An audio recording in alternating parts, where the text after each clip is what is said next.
Verse 18. Vaya'an hamelech, vayomer el ha'isha, al na techachadi mimeni davar, asher anochi shoel otach. Vatomer ha'isha, yudaber na Adoni hamelech. So finally, we have got through the wise woman's various speeches, and now we've arrived at the moment where David sees through the plot and begins to unravel what's really been going on. So the king answered and said to the woman. We'll just pause on Vaya'an.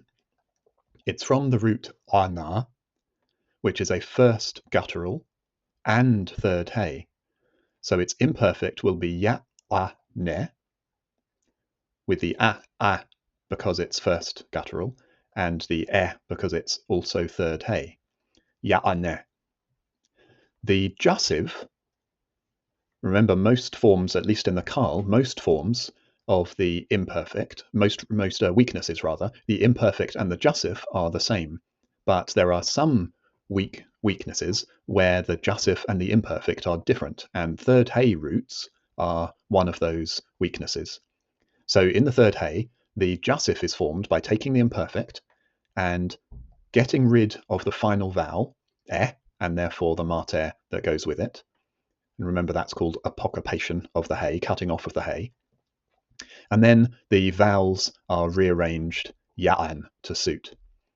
And remember that when we use the vayiktol, we are in fact using the vai plus the jussive form rather than the basic imperfect, which is why we usually, not, there are exceptions, but usually we will find vaya'an rather than vaya'ane. So the king replied and said to the woman, Al na techachadi. Please do not techachadi. Remember, a negative command. For a negative command, you do not use the imperative form. You use the jussive or the imperfect. So this is a pial imperfect from the root kachde, which means to lie or to deceive. Because it's got a guttural in the middle letter, that guttural can't be doubled, and so the most distinctive element of the pial, namely the doubling, is missing. And you'll remember that in these cases there are two options. Often the vowel before will be lengthened. So in this case it would be by turning it to a karmetz. So for example, we would have tevarachi for you will bless, with a karmetz. The other option is to ignore the problem.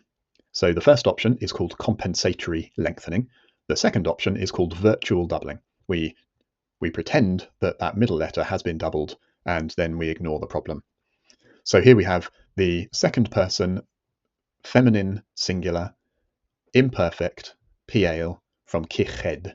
So please do not hide from me a word. Don't hide anything from me. Asher anochi shoel otach. Don't hide anything from me which I am asking or about to ask you. This is the participle, the kotev participle form, and the participle can be used with this imminent action, an action that's just about to be performed. So please don't hide from me anything, and then presumably in the matter which I am about to ask you. Vatomer ha'isha, and the woman said, Yudaberna Adoni hamelech. Let my lord the king speak in a jussive. If you are confused by the segol here rather than the tsere, I've addressed that matter, I think, in verse 12, so you can look back to verse 12 for that explanation as to why we have a segol here rather than a tsere.